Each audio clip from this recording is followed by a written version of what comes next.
ছুটির দিন, সবাই বাসায়।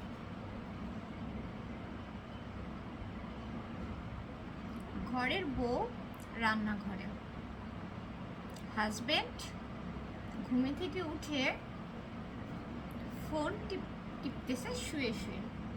আর তাদের একমাত্র ছেলে মানে রাজপুত্র, উনি দিব্যি ঘুমাচ্ছে।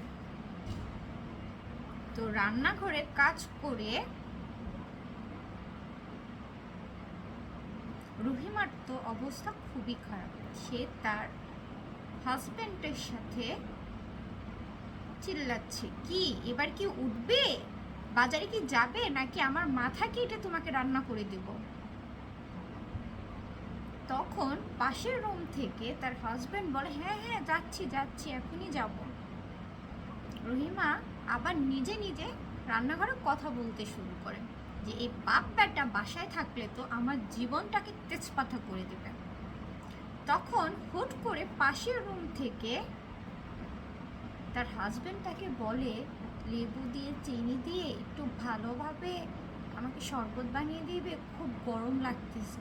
রহিমা বেগম বলে, হ্যাঁ যত গরম তো তোমাদের বাপ ছেলে, আমি রান্নাঘরে থাকি, আমার তো কোনো গরম লাগে না, আমার শরবতও প্রয়োজন হয় না।